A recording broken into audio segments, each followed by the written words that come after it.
नमस्कार, मैं हूँ आरती शर्मा और आपका मेरे YouTube चैनल में स्वागत है। आज के हमारे जो अध्ययन का विषय है वह है र।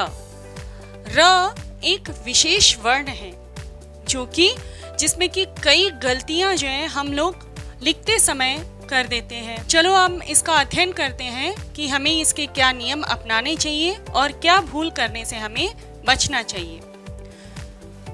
र जो कि पदेन है, रेफ है, स के साथ में र जो है वो लिखा जाता है। र और री में अंतर। पदेन क्या होता है? पदेन र क्या है? तो पदेन र, जैसे हम यहाँ पर कुछ शब्द लेते हैं, जैसे कि भ्रामरी, प्रसिद्ध,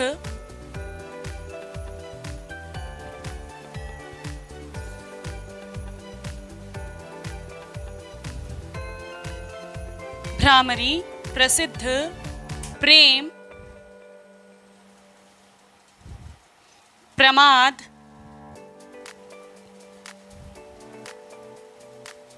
क्रम।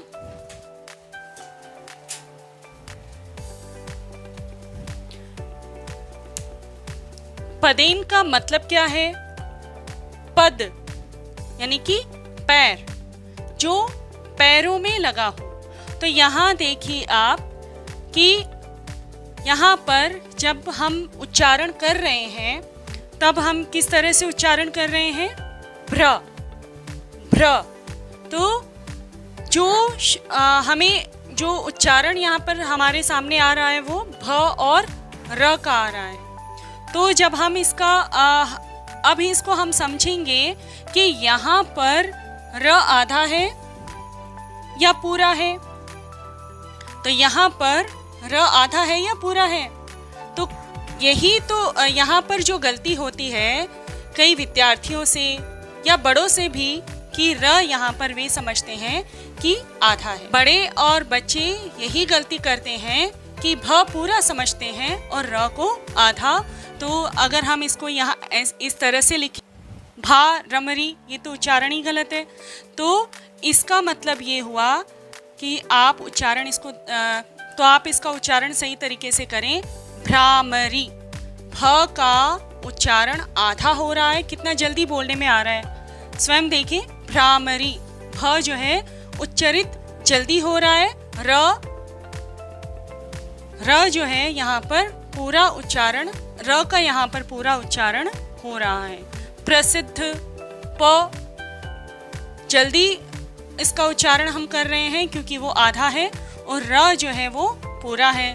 प्रसिद्ध, प्रेम, प्रमाद, प र, प्रमाद आधा प और र। इसको किस तरह से लिखा जाएगा? अगर हम इसको सही ढंग से लिखेंगे तो हम इसको इस तरह से लिखेंगे।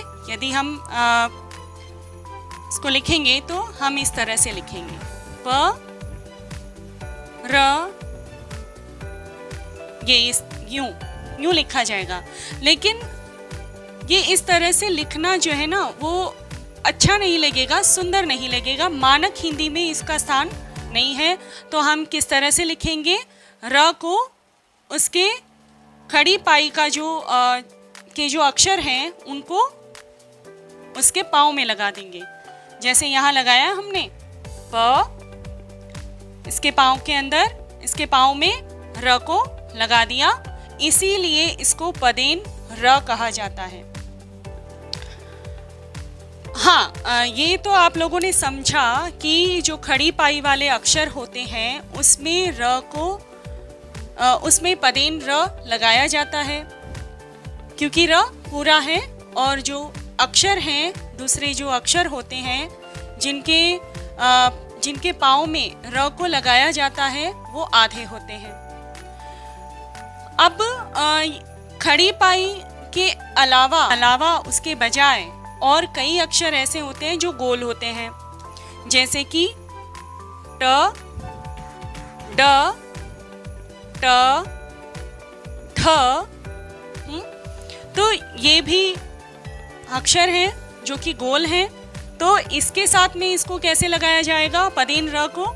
तो इसके लिए हम इसको इस तरह से लगाएंगे। इसके उदाहरण जैसे कि ड्रम, राष्ट्र, ट्रक,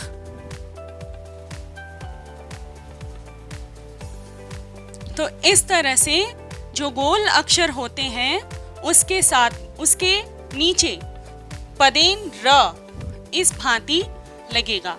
परंतु कहा जाता है ना कि अपवाद होते हैं, तो अपवाद के लिए अपवाद में एक अक्षर ऐसा है जो कि जिसमें पाई भी होती है और गोल भी होता है। कौन सा अक्षर है वो है द। ये जो है गोल भी है और पाई भी है, खड़ी पाई भी है।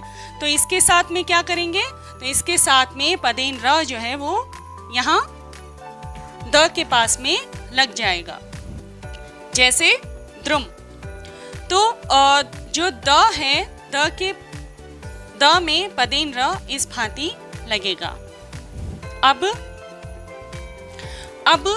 रेफ नियम। रेफ क्या है? तो रेफ यानी कि आधा र। अभी हमने पूरे र के बारे में पढ़ा था और आधे व्यंजन के बारे में पढ़ा था। अब हम पढ़ने जा रहे हैं रेफ यानी कि आधे र के बारे में।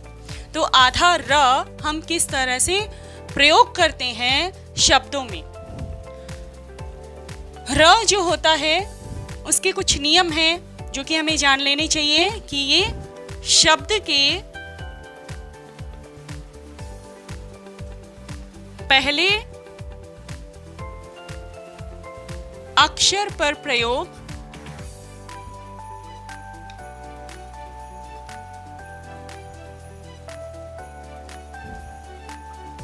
नहीं होता। इसका प्रयोग शब्द के पहले अक्षर पर प्रयोग नहीं होता है। और दूसरा नियम कि ये कभी भी आधे वर्ण पर भी इसका प्रयोग आधे वर्ण पर भी नहीं होता है।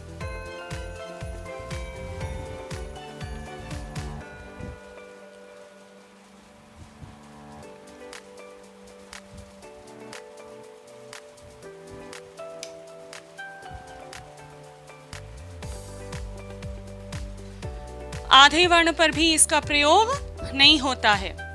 तो ये दो नियम हम लोगों ने जान लिए। तो चलिए देखते हैं कि रेफ का प्रयोग शब्दों में कैसे किया जाता है। तो जैसे हम यहाँ पर एक शब्द लेते हैं, कार्यालय। ये यहाँ पर मैंने जानबूझकर गलत लिखा है, कार्यालय।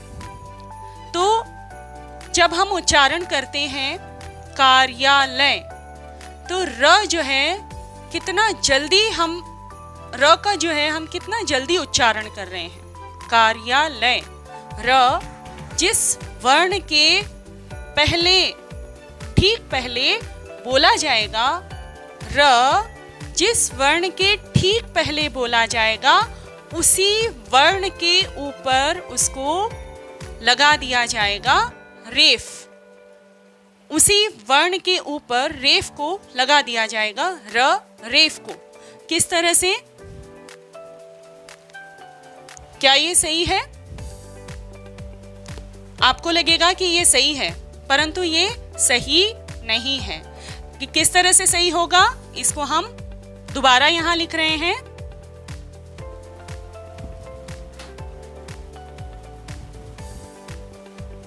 अब ये सही है, अब ये एकदम सही है। ये सही क्यों नहीं है?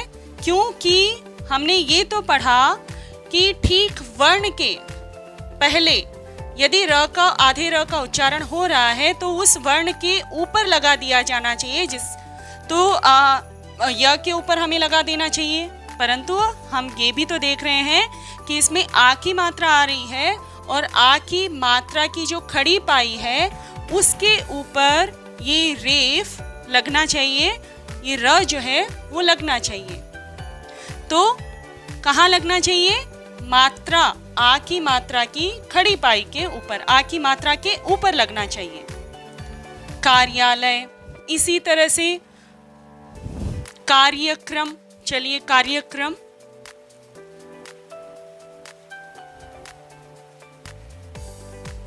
तो यहाँ पर हम देख पा रहे हैं कि इसमें रेफ और पदेन दोनों आ रहे हैं। तो रेफ जो है यानी कि आधा र, वो य के ठीक पहले बोल पा रहे हैं, हम जो है ना य के ठीक पहले बोल रहे हैं, तो इसलिए हमने य के ऊपर रेफ लगा दिया है। और यहाँ पर देखिए आप पदेन, पदेन र का भी प्रयोग हुआ है, यानी कि क आधा है और र यहाँ पर पूरा है, कार्यक्रम।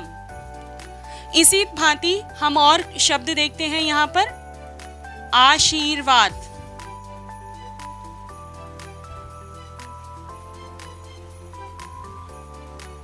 आशीर्वाद, आशीर्वाद लिखा है मैंने। तो आशीर्वाद में आप बताइए मुझे कि हमें र कहाँ लगाना चाहिए। तो मैंने कई जगह पर ये ऐसे देखा है कि ये जो र है ना वो यहाँ लगा हुआ रहता है। तो ये सही है क्या? मेरे हिसाब से तो सही नहीं है। आप देखिए और आप बताइए, अभी तक आप लोगों ने पढ़ा है, तो ये क्या सही है? ये तो आशीर्वाद नहीं होकर आशीर्वाद हो गया है। तो र, यदि हम मात्रा को सही, यदि हम रेफ को सही जगह पर नहीं लगाएंगे तो वो अर्थ का अनर्थ कर देगा। तो इसलिए हमें आशीर्वाद में र जो है श और व के बीच में आ रहा है, तो जो व्यंजन र के बाद में उच्चरित हो रहा है उसी व्यंजन के ऊपर, ठीक बाद में जो व्यंजन उच्चरित हो रहा है उसी व्यंजन के ऊपर हमें रेफ को लगाना होगा, इस भांति। तो ये मेरे हिसाब से ये संकल्पना आपकी, ये कॉन्सेप्ट आपका क्लियर हुआ होगा। अब आगे और एक बात, यहाँ देखिए मैंने यहाँ स के साथ में र का प्रयोग, स के बाद में र का, स के साथ में र का प्रयोग। तो ये स जो है, यदि स आधा है और उसके साथ में हम र का प्रयोग करते हैं तो हम जो है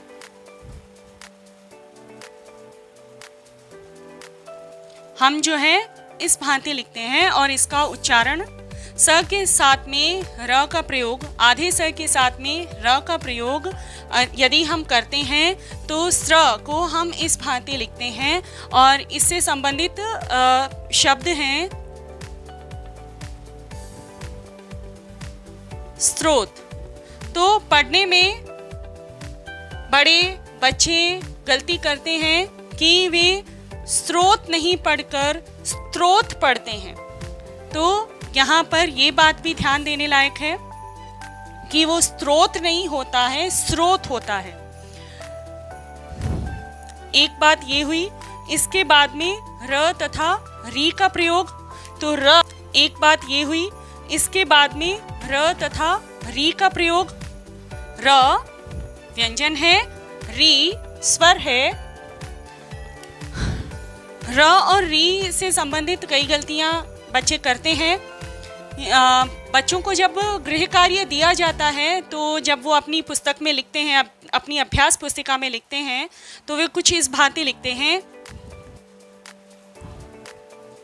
गृह कार्य।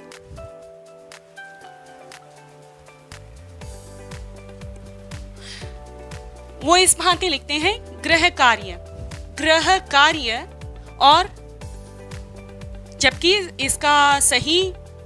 जबकि इसकी सही वर्तनी होगी इस तरह से, गृह कार्य। गृह का मतलब होता है घर, घर का काम। और ग्रह यानी कि प्लैनेट, धरती भी हो सकती है, वो मंगल भी हो सकता है, कुछ भी हो सकता है। तो र और री, इसका जब हम प्रयोग करते हैं तो हमको ध्यान देने की बात है कि पहले तो हम अपना उच्चारण सुधारें। ग्र, पदेन र, ग्री यानी कि री की मात्रा यहाँ पर लगी हुई है। तो पहले तो हमें अपने उच्चारण को ही सुधारना है और ये भी ध्यान देना है कि इसमें मात्रा है या पदेन र है। तो एक बात ये हुई। अब जो है मात्राओं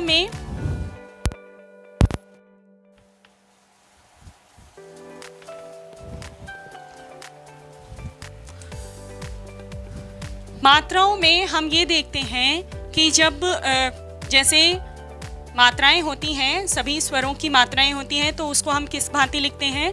जैसे कि क वर्ग से ही, क से ही हम शुरुआत करते हैं। क, का, की, कु,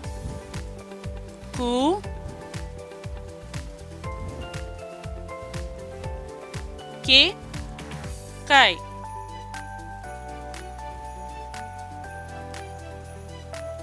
को, कौ।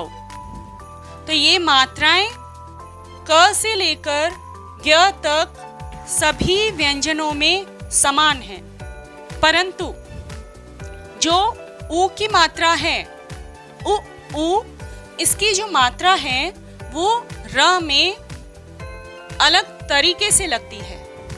हम जो है र में मात्राओं को, ऊ की मात्राओं को इस तरह नहीं लिखते हैं।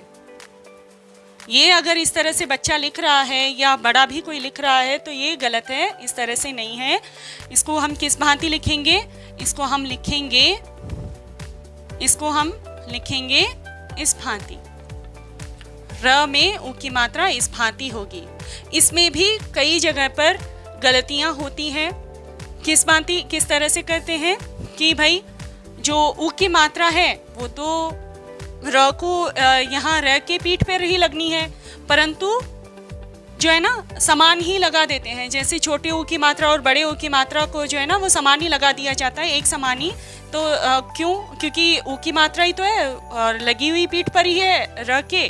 तो जो है ना हम कैसे करते हैं, बड़े ऊ की मात्रा और छोटे ऊ की मात्रा को समान लगा देते हैं। तो इसमें जो है भिन्नता होती है। यदि बड़ा ऊ है तो उसको इस भांति लिखा जाता है, र लिख दिया और इस भांति लगा दिया। और जो यदि छोटा है तो उसको जो है उसकी पीठ की तरफ थोड़ा इस तरह मोड़ दिया। तो ये छोटे ऊ की मात्रा है और ये बड़े ऊ की मात्रा है। इसके कुछ उदाहरण देखिए आप। जैसे कि रूपवान यदि हम लिखें तो हम किस भांति लिखेंगे? इस तरह से, रूपवान। और इसी तरह से रुकावट,